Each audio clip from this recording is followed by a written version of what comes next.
Pada pertemuan lalu kita membahas tentang bagaimana cara memandikan mayat. Masih ingat Pak ya? Bagaimana cara kita memandikan mayat? Memandikan mayat itu ada minimal, ada yang sempurna. Minimal dilakukan dalam memandikan mayat adalah izalatun najasah. Yang pertama, menghilangkan najisnya terlebih dahulu, najis yang ada pada tubuhnya, ya, jika ada disucikan terlebih dahulu. Kemudian wa ta'mimu jami'i basyarihi wa sya'arihi wa in kathufa marratan bil ma'il mutahhir. Membasahi tubuhnya dan rambutnya, bulu-bulu yang ada di tubuhnya semuanya dibasahi dengan menggunakan air yang suci, mensucikan. Minimal kewajibannya ini adalah 1 kali. Jadi disiram dengan air merata ke seluruh tubuhnya, dan rambutnya juga basah semuanya, bulu-bulu yang ada di tubuhnya basah semuanya. Air itu mengalir rata, meratai seluruh tubuhnya. Ini minimal wajibnya 1 kali dilakukan. Ini minimal dalam memandikan mayat. Nah, kemudian kalau sunnahnya menggunakan air yang bercampur dengan sidir, air yang kemarin pakai kafur, ya, kemudian air yang suci, mensucikan, air mutlak. Sunnah kemudian saat memandikan mayat itu di sampingnya dihidupkan bakhur, ya. Apa itu bakhur, Pak? Dibakar apa yang wangi itu kan. Jadi semacam, ya, bakhur, kalau ada api pakai arang itu, kemudian ditaruh bakhur, asapnya wangi, harum, ya. Nah, itu disunnahkan. Kemenyan. Bukan kemenyan dukun ini, enggak, ya. Yang wangi ini ada bakhur, ya, banyak dijual di Tanah Abang, banyak, ya, bakhur. Mereka tahu itu bakhur. Arangnya juga ada itu kan, dijual. Ini disunnahkan dihidupkan itu bakhur itu, dari mulai memandikan sampai selesai memandikan ini. Jadi biar wangi. Ini sunnah saja. Kemudian disunnahkan juga diwudukkan, ya, si mayat itu diwudukkan. Kita kemarin mengatakan bahwa kalau seandainya setelah diwudukkan nanti ada orang yang bukan mahramnya menyentuhnya, ini wuduknya nggak batal, wuduk si mayat. Tetapi wuduknya orang yang menyentuh yang bukan mahram tadi, itu yang batal. Nah, kita lanjutkan setelah membahas kemarin pada pertemuan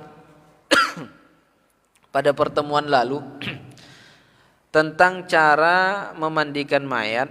Maka kemudian al-muallif melanjutkan pembicaraannya membahas tentang mengkafani mayat. Bagaimana cara mengkafani mayat?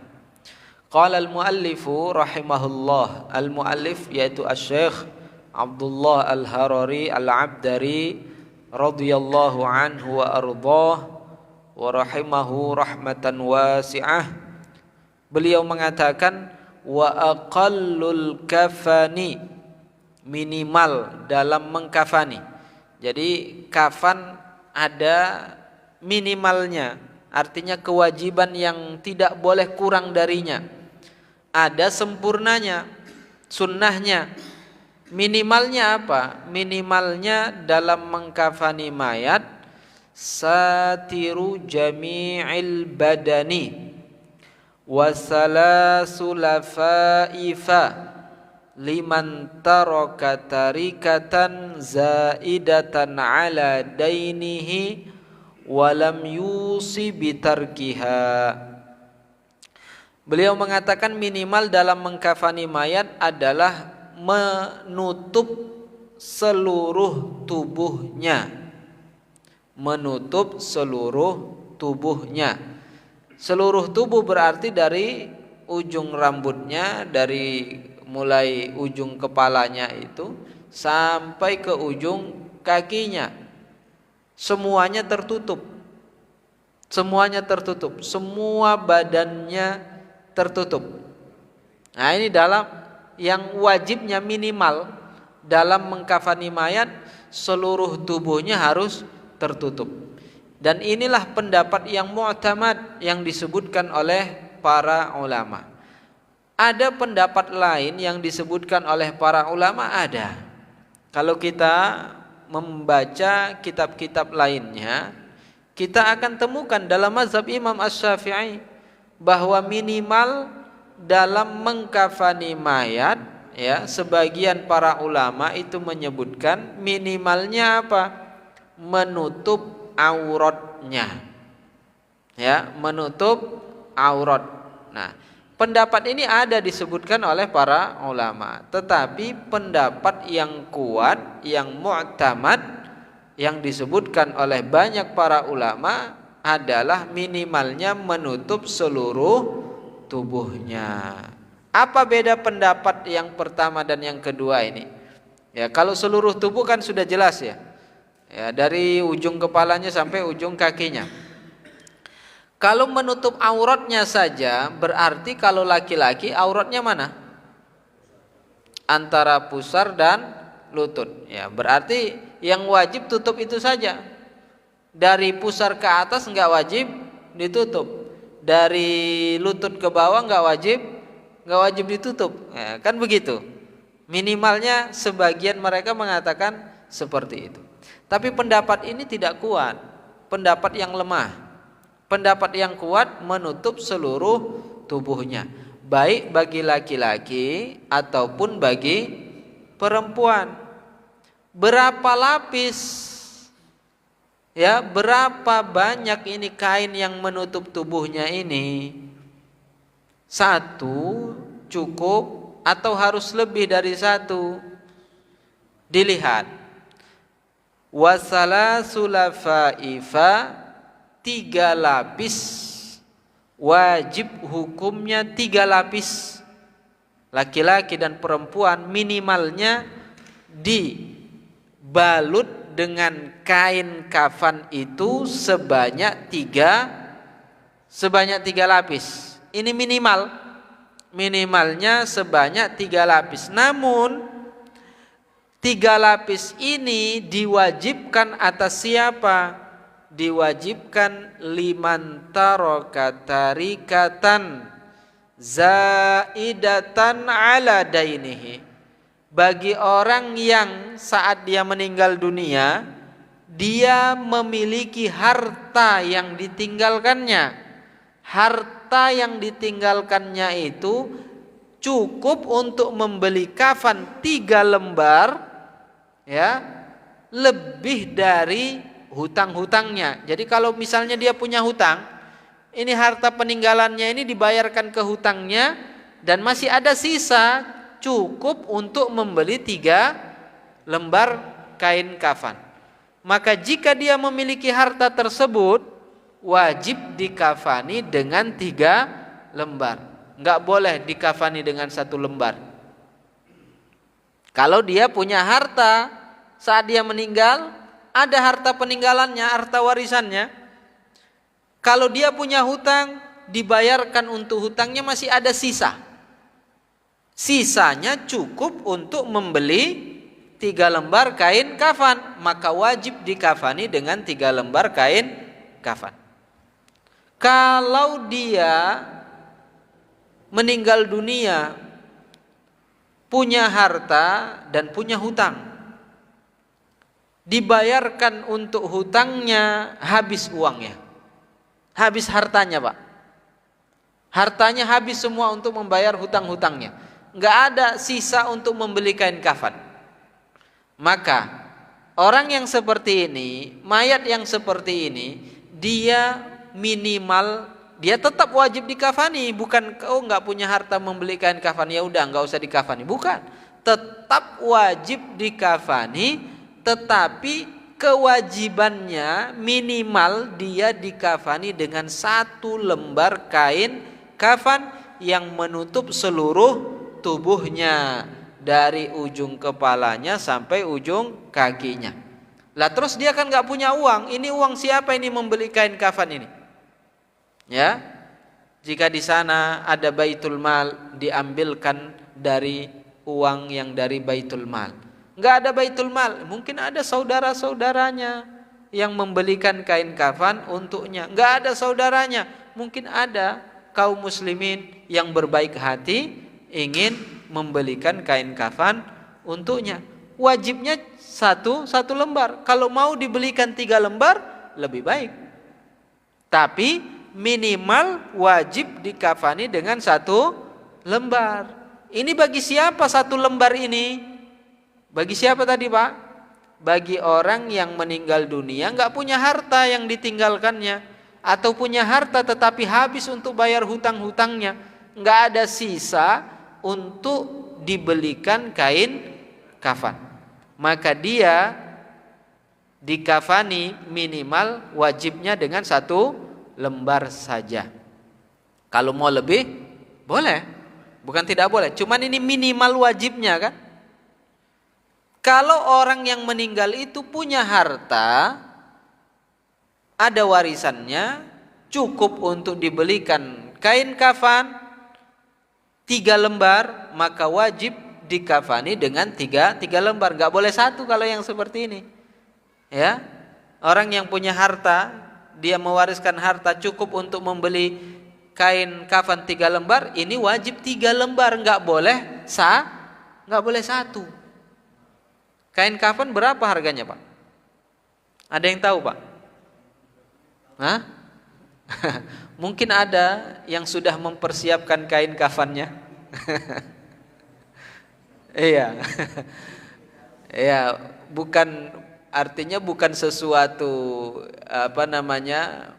yang haram kalau kita mempersiapkan kain kafan kita. Ya. Para ulama mempersiapkan kain kafannya. Karena apa? Karena setiap kita pasti akan meninggal dunia. Cuman sudah siapkah kita untuk kita meninggal dunia, untuk kita nanti dikafani? Ya. Ya, sudahkah kita mempersiapkan bekal untuknya? Ya, kita semuanya kalau ditanya mau meninggal sekarang, jawabannya enggak. Tetapi siapa yang tahu? Siapa yang tahu? Bisa saja beberapa menit kemudian kita sudah tidak ada. Wallahu a'lam. Ya, besok tidak ada yang tahu. Apakah kita masih hidup sampai besok? Enggak ada yang tahu. Misteri semuanya. Ya mau enggak mau kita harus siap. Mau enggak mau kita harus siap. Bagaimana kita dikatakan siap? Bukan hanya siap, meninggal siap. Nah, tapi apa yang sudah kita persiapkan? Bekalnya apa? Bekalnya apa? Kalau kita disuruh pergi ke Surabaya, ya, siap enggak pergi ke Surabaya? Siap. Mana bekalnya? Ini. Sudah 1 koper sudah penuh. Bekalnya ini semuanya ada di dalam koper. Nah, ada bekal. Nah, kalau meninggal, mana bekalnya? Ini dalam koper, nggak bisa.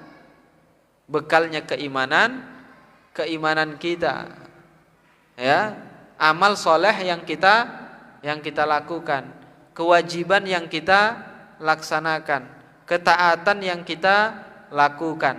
Nah, ini bekalnya. Setiap kali kita melakukan ketaatan, ketika kita melakukan kewajiban, maka nambah bekalnya. Nambah bekal.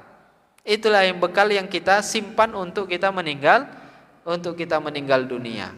3 lapis ini wajib tadi bagi yang punya harta. Kemudian syaratnya walam yusi bitarkiha. Dia juga tidak punya wasiat untuk tidak dikafani dengan 3 lembar. Misalnya, dia punya harta, ya, ketika dia meninggal, dia punya harta, banyak hartanya. Ya, jangankan 3 lembar kain kafan, 3 truk juga bisa untuk dibelikan itu hartanya. Ya, cuman sebelum dia meninggal dunia, dia punya wasiat.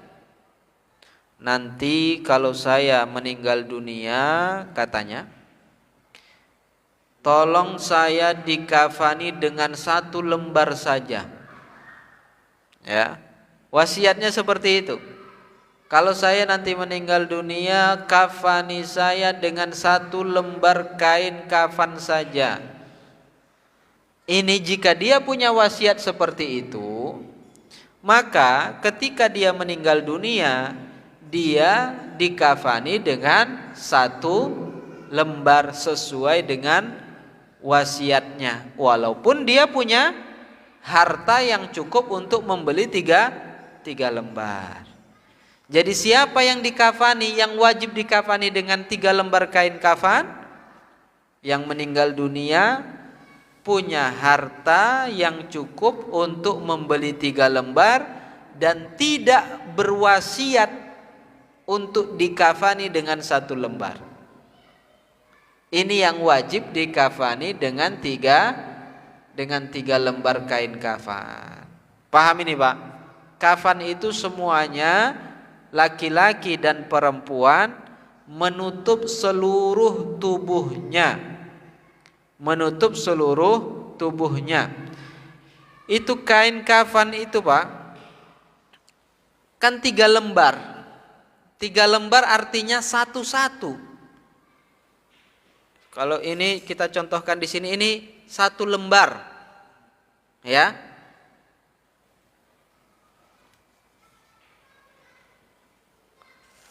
Dua lembar,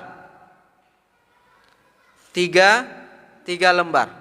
Nah, lembarannya begini 1-1 terpisah, bukan panjang kemudian dilipat-lipat jadi 3 gitu. Bukan gini. Ini kan misalnya saya lipat jadi 3 lipatan ini. Ah, kan 1, 2, 3, kan gitu. Bukan begitu maksudnya. 3 lembar masing-masing. Nah, jadi yang dimaksud 3 lembar itu maksudnya adalah 3 lembar seperti ini, 1-1. Terus kalau kita contohkan ini mayatnya, ditaruh mayatnya kan di tengahnya, kemudian lembaran yang pertama dilipat, dibungkuskan. Nah, ini kebesaran ininya. Nah, ini contoh saja kan, begini kan, 1. Kemudian yang kedua dibungkuskan lagi. Kemudian yang ketiga dibungkuskan lagi. Seperti itu. Jadi bukan modelnya 3 langsung. Biar cepat gitu kan. 3 langsung begitu, enggak. Ya, sunnahnya ini. Sunnahnya 3 lembar itu 1-1, 1 dililitkan, ya. Kemudian yang kedua dililitkan. Kemudian yang ketiga. Nah, seperti itu. Jadi 1-1 dia, bukan langsung 3 langsung dibungkuskan begini. Bisa juga, artinya bukan tidak boleh. Ya, cuman afdolnya, cara terbaiknya itu 1-1 begitu. Ya, 1-1 dulu, baru yang satu lagi. Nah, paham Pak ya? Seperti itu dalam tata cara dalam mengkafani mayat. Kemudian jika mayat yang meninggal dunia itu dalam keadaan sedang ihram, dikatakan namanya muhrim, sedang melakukan haji atau sedang melakukan umroh, belum selesai hajinya, artinya belum tahallul, ya, belum selesai umrohnya. Dia sudah niat haji, dia sudah niat umroh, tapi belum selesai hajinya, belum tahallul dia. Kalau belum tahallul berarti belum selesai hajinya atau umrohnya. Meninggal dunia. Nah, orang yang sedang muhrim meninggal dunia, jika dia laki-laki, dia dikafani namun kepalanya dibuka, tidak boleh kepalanya ditutup. kepalanya wajib dibuka. Ini bagi orang yang ihram saja. Kalau yang di kita ini enggak ada ihram di Indonesia kan gitu. Enggak ada yang sedang ihram di Indonesia. Walaupun di sini ada Ka'bah kan. Pondok Gede ada Ka'bah. Ka'bahan. Nah, tetapi kalau dia tawaf di sana ya bukan ihram dia itu. Ya, kalau dia manasik di sana bukan ihram. Jadi enggak ada di kita yang dilakukan seperti itu. Nah, yang ada di sana di Makkah, meninggal dunia saat dia ihram, belum selesai ihramnya, meninggal dunia, jika dia laki-laki kepalanya wajib dibuka saat dikafani. Enggak boleh dibungkus kepalanya dibuka. Seperti halnya kepalanya wajib dibuka saat dia ihram. Laki-laki yang sedang ihram kepalanya wajib dibuka, enggak boleh ditutup. Pakai penutup kepala bayar dam kan itu Pak. Enggak boleh ditutup kepalanya. Pakai peci enggak boleh. Pakai serban ditaruh seperti ini enggak boleh. Terbuka kepalanya saat dia ihram. Ya. Enggak boleh pakai topi, enggak boleh pakai peci, enggak boleh pakai serban saat dia ihram. Maka ketika dia meninggal dunia juga laki-laki ini juga dibuka kepalanya. Kepalanya tidak ditutup. Wajib hukumnya kepalanya dibuka. Kalau perempuan kepalanya wajib ditutup, cuman mukanya wajib dibuka. Karena perempuan saat dia ihram tidak boleh pakai penutup muka, enggak boleh pakai cadar saat ihram. Mukanya wajib dibuka. Kepalanya wajib ditutup, aurat kan gitu. Mukanya wajib dibuka. Jadi saat dia meninggal dunia dalam keadaan dia masih ihram, ini mukanya wajib dibuka. Mukanya tidak boleh ditutup. Muka itu dari tempat tumbuh rambut sini sampai ke dagu, dari anak telinga yang satu ke anak telinga ini, bagian ini. Ya. Ini wajib dibuka. Tidak boleh ditutup. Kenapa demikian? Ya. Ini nanti karena disebutkan dalam hadis, orang yang meninggal dalam keadaan ihram nanti pada hari kiamat dia akan dibangkitkan dari dalam kuburnya seperti halnya dia dalam keadaan ihram. Dia kemudian mengucapkan talbiyah, labbaik Allahumma labbaik, labbaik la syarika lak labbaik, seperti itu nanti. Orang yang meninggal dalam keadaan ihram, subhanallah. Ya, makanya sungguh luar biasa keutamaan melakukan ibadah haji, begitu juga keutamaan melakukan ibadah umrah. Makanya di sini disebutkan li'anna man mata muhriman bihajjin aw umratin yuhsyaru min qabrihi yaumal qiyamah bihaiatil ihram mulabbiyan. Orang yang meninggal dalam keadaan ihram haji atau ihram umrah nanti akan dibangkitkan dari kuburnya pada hari kiamat dalam keadaan seperti dia sedang ihram mulabbiyan, dan dia mengucapkan talbiyah, labbaik Allahumma labbaik, labbaik la syarika lak labbaik. Kemudian orang yang meninggal dunia dikafani pakai apa ini? Kain kafannya ini kain apa? Kita karena sudah sudah maklum kalau disebut kain kafan ya tertentu sudah kainnya kain apa gitu, Pak. Tetapi kain kafan itu bisa pakai jenis apa saja. Ya. Biasanya di kita pakai kain apa, Pak? Katun. Bahannya bahan apa? Bahan katun. Ya, pakai bahan katun. Namun selain bahan katun boleh saja.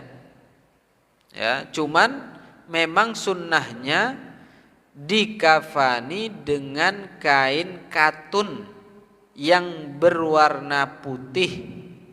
Sunnahnya kain katun yang berwarna putih. Baru kainnya atau tidak baru. Masa ada bekasnya? Kain kafan bekas ini. Bekas siapa ini? Ya mungkin dia pernah dipakai untuk dibuat tirai misalnya ya. Ya, pernah digunakan untuk sesuatu, bukan digunakan untuk kain kafan si mayat. Ya, bukan. Ya, pernah digunakan untuk misalnya taplak meja, digunakan untuk spray ini tempat tidurnya. Ya, itu namanya bekas berarti kan? Berarti kan bukan baru lagi. Boleh pakai yang baru, boleh juga pakai yang tidak baru. Tetapi disunnahkan pakai yang baru. Bahkan para ulama sebagian mereka mengatakan bahwa disunnahkan yang sudah pernah dicuci. Berarti kan nggak baru lagi, sudah pernah dicuci. Nah, yang putih dan yang sudah pernah dicuci. Ini sebagian para ulama mengatakan demikian. Namun sebagian para ulama mengatakan yang baru, yang belum pernah dicuci, baru kita beli. Dalam hadis Rasulullah sallallahu alaihi wasallam dikafani dengan 3 lapis kain kafan yang baru. Ya. Dalam hadis Aisyah, ya, Aisyah mengatakan kuffina Rasulullah sallallahu alaihi wasallam fi salasati aswab. Rasulullah sallallahu alaihi wasallam dikafani dengan 3 lembar pakaian, 3 lembar kain kafan. Laisa fiha qamis wala imamah. Tidak pakai gamis, tidak juga pakai serban. Nah, ini hadis yang disebutkan oleh As-Sayyidah Aisyah radhiyallahu anha. Orang yang meninggal dunia boleh dikafani dengan kain apa saja. Tapi tadi sunnahnya tadi yang kita sebutkan kan, kain kafan yang berbahan katun yang berwarna putih. Nah, ini sunnahnya. Tetapi boleh pakai apa saja, bahan apa saja.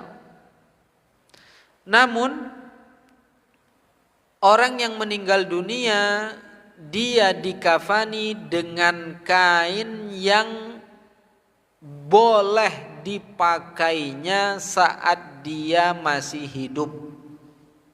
Artinya ketika kita masih hidup ini, kita ada pakaian yang tidak boleh kita kenakan. Seperti apa? Kalau laki-laki nggak boleh pakai sutra. Kan nggak boleh pakai sutra, Pak. Sutra asli ini, ya. Sutra asli, bukan sutra palsu, tiruan. Ya, sutra asli itu apa? Sutra asli itu yang terbuat dari ulat sutra itu, ya. Yang terbuat dari ulat sutra itu. Ulat sutra itu mengeluarkan benang-benang itu. Nah, itu asli dia. Laki-laki tidak boleh pakai sutra. Laki-laki yang sudah baligh tidak boleh pakai sutra. Maka laki-laki yang sudah baligh meninggal dunia tidak boleh dikafani dengan kain sutra. Ya, tidak boleh dikafani dengan kain sutra. Kenapa? Karena haram dipakainya saat dia masih hidup. Perempuan boleh pakai sutra walaupun sudah baligh. Ya, perempuan boleh pakai sutra. Kalau laki-laki yang sudah baligh tidak boleh. Laki-laki yang belum baligh masih anak-anak, anak-anak laki-laki yang belum baligh masih anak-anak boleh pakai sutra. Jadi anak-anak yang meninggal dunia, laki-laki, anak-anak laki-laki yang belum baligh meninggal dunia boleh dikafani dengan kain sutra. Karena saat masih hidup ini anak kecil laki-laki boleh pakai sutra. Perempuan boleh pakai sutra walaupun sudah baligh. Jadi kalau perempuan meninggal dunia dikafani dengan sutra, boleh tidak? Jawabannya boleh saja. Ya, cuman afdolnya tadi kan bukan sutra, katun. Ya, sayanglah dikafani dengan kain sutra. Kemudian tidak boleh mayat itu dikafani dengan kafan yang menghinakan si mayat. Yang menghinakan si mayat. Apa itu kafan yang menghinakan si mayat? Ya, berbahan yang tidak layak untuk dipakai. Berbahan dari bahan yang tidak layak untuk dipakai. Apa contohnya, Pak? Yang nggak layak untuk dipakai oleh manusia. Hah? Iya, misalnya pakai goni. Ya. Pakai goni itu kan bisa itu dibuat-buat kalau misalnya mau dibuat kafan itu kan. Nah, tapi tidak layak. Haram hukumnya. Tidak boleh dikafani dengan itu. Ya, dibungkus pakai plastik. Ya. Tidak layak itu dikafani dengan itu. Ya, tidak layak dikafani dengan sesuatu yang menghinakannya. Dibungkus pakai plastik itu kayak binatang kan. Dibalut pakai plastik. Ya, udah kayak binatang. Tidak layak. Ya. Pakai goni tadi, ya. Pakaian-pakaian yang menghinakan itu. Kemudian sunnahnya bagaimana? Wa yusannu, disunnahkan ayyakunal kafanu salasala fa'ifa lizzakar wa huwa khiraqun tunsharu summa yudha'u 'alaihal mayyit. Sunnahkan bahwa mayat itu dikafani dengan 3 lapis. Ini bagi laki-laki, ya. 3 lembar seperti tadi, masing-masingnya dibentangkan, kemudian mayatnya diletakkan di atasnya. Ya, kemudian dibungkuskan kain kafan tersebut. Walil mar'ati, kalau perempuan sunnahnya bagaimana? Sunnahnya bagi perempuan qamisun wa khimarun wa izarun wa lifafatan. Perempuan itu disunnahkan ketika dikafani yang pertama dipakaikan gamis. Gamis itu apa? Pakaian yang menutupi hampir seluruh tubuhnya. Gamis seperti ini, jubah ini kan gamis. Bagi perempuan kan ada yang begini, yang terusan begitu kan? Kayak daster ya. Gamis yang tangan panjang, jangan daster. Daster ada yang begini yang sampai lutut juga. Ini yang menutupi hampir semua tubuhnya. Gamis kita kan nyebutnya. Kemudian khimar, pakai kerudung, dipakaikan kerudung. Wa izar, dipakaikan sarung. Kemudian walifafatan, 2 lembar kain kafan. Ya, kemudian baru dibungkus dengan 2 lembar kain kafan. Berarti jumlahnya ada berapa? 2 lembar kain kafan, gamis, ya, 2 lembar gamis, kemudian apa tadi?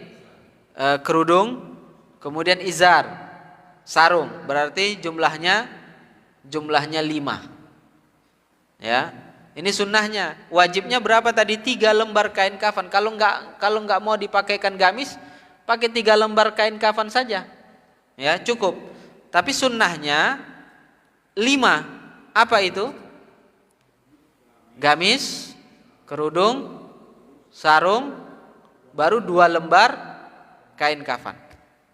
Laki-laki juga disunnahkan, kalau mau dibuat 5 disunnahkan, ya, tadi 3 lembar kain kafan ditambah gamis dan serban. Ya, jadi dia dipakaikan gamis, kemudian dipakaikan serban, dililitkan serban, kemudian baru ditambah 3 lembar kain kafan. Jadinya totalnya berapa? 5. Ya, totalnya berapa? 5. Nah, ini sunnahnya saja seperti itu. Kalau tidak mau ya 3 lembar kain kafan saja. Kalau mau dibuat lebih dari 5, itu kan tadi sunnahnya 5.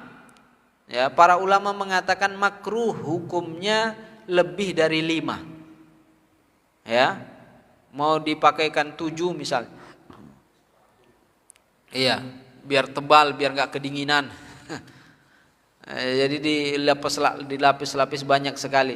Nah, ini makruh hukumnya lebih dari 5. Jadi wajibnya tadi 3 gitu kan, sunnahnya berapa? 5. Kemudian kalau lebih dari 5 hukumnya makruh, karena itu dianggap berlebihan. Karena kan yang dipakai itu nanti akan rusak dimakan tanah, ya, berlebih-lebihan. Baik, ada yang ditanyakan ini? Ya, silakan Pak.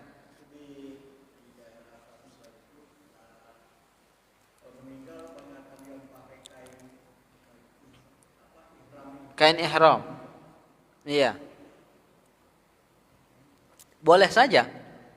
Makanya kita katakan tadi, ya, kafan itu tidak tertentu harus pakai apa, yang penting bukan yang haram dipakai saat dia masih hidup, seperti kalau laki-laki sutra.